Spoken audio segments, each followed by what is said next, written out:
बिहार के लोगों से पूछिए कि क्या हाल समाचार है तो अपना हाल चाल बताते हुए वो इस बात का जिक्र भी बरबस कर ही देते हैं कि सब कुछ तो ठीक है, इधर तो चुनाव का माहौल बनने लगा है।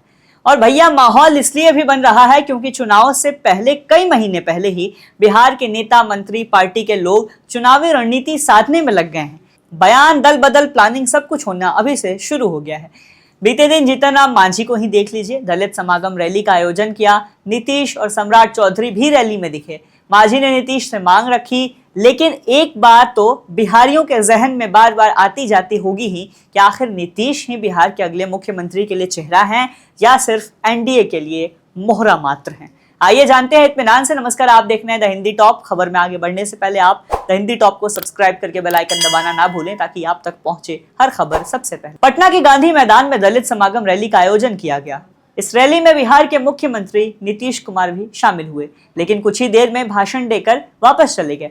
रैली में उप मुख्यमंत्री सम्राट चौधरी भी मौजूद थे। मुख्य रूप से रैली का रथी हिंदुस्तानी आवाम मोर्चा पार्टी के संयोजक और केंद्रीय मंत्री जीतन राम मांझी ने नीतीश कुमार की तारीफ करते हुए कहा कि मुख्यमंत्री बहुत अच्छे दिल के आदमी हैं, लेकिन ये भी बोला कि सम्राट चौधरी और संतोष सुमन, आप लोग उनको जरा समझा दीजिएगा तो वो काम और भी कर देंगे। सफाई कर्मचारी आयोग होना चाहिए था। हम मुख्यमंत्री थे तो सफाई कर्मचारी आयोग का मसौदा लाए थे, पता नहीं मसौदा कहां चला गया। सफाई कर्मचारी आयोग का गठन किया गया। इस दलित समागम की ओर से हम इसकी मांग रखते हैं, ऐसा जीतन राम मांझी ने अपनी पेशकश में अपने कहे हुए में कहा। जीतन राम मांझी ने आगे कहा कि हम मुख्यमंत्री थे तो भूमिहीनों को 5 डिसमिल जमीन देने का कैबिनेट में ये बिल पास हुआ था। मुख्यमंत्री से कहना चाहते हैं कि वो 5 डिसमिल जमीन का पैसा क्यों नहीं मिल पा रहा है बिहार के लोगों को। मांझी ने कहा कि केंद्र सरकार ने और दूसरे राज्यों में मकान बनाकर दिया जाना होता रहा है, उसी तरीके से मकान बनाकर भूमिहीनों को दीजिए, बाथरूम दीजिए, पक्का मकान भी दीजिए, तब हम समझेंगे कि आप दलितों के लिए काम कर रहे हैं।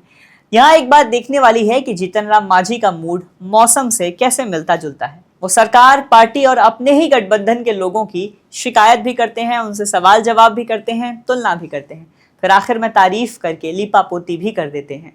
यानी वो एक साथ रहना तो चाहते हैं, लेकिन दिल में जो शिकायत है वो जुबान पे आ ही जाती है। यहाँ भी दलित समागम रैली में अपनी और नीतीश कुमार के कार्यकाल की तुलना करते दिखे। दलित समागम रैली में मांझी ने दलितों की ओर से ये मांग रखते हुए कहा कि हम पार्टी की ओर से बाबा साहेब भीमराव अंबेडकर विशाल प्रतिमा बनाने की मांग रखते हैं। सभी पेंशन की राशि 2000 की जाए और महंगाई भत्ते के तर्ज पर इसे हर साल बढ़ाया जाए। बालिकाओं के लिए शिक्षा की मुफ्त व्यवस्था की जाए ताकि बेटियों को अच्छा भविष्य मिल सके। जीविका दीदी, रसोईया, ममता दीदी और इन जैसे कई कार्यरत लोगों को सरकारी किया जाए ताकि सम्मानजनक वेतन इन्हें मिले। 21 से 35 साल के बेरोजगारों को 5000 बेरोजगारी भत्ता भी दिया जाए ताकि आर्थिक सहायता उन्हें मिल सके। समान शिक्षा नीति लागू की जाए। मध्यम वर्गीय लोगों के लिए सस्ती स्वास्थ्य बीमा लागू की जाए और 10 से 15 लाख तक का मुफ्त इलाज भी मिल सके।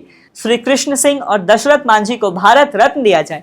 यानी दलित समाज के लोगों की मांग को मुख्य रूप से जीतन राम मांझी ने राज्य और केंद्र सरकार के सामने उस रैली के तहत रखा। मांझी ने यह भी बात कही कि राजनीति चाबी है, विकास एक ताला है। अगर आप राजनीति नहीं करेंगे तो विकास का ताला ही नहीं खुलने वाला।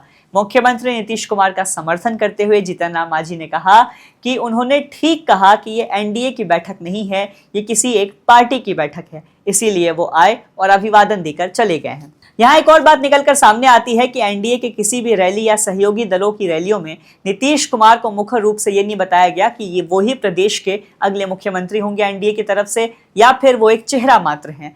या नीतीश का हाल क्या एकनाथ शिंदे जैसा बिहार में हो जाएगा?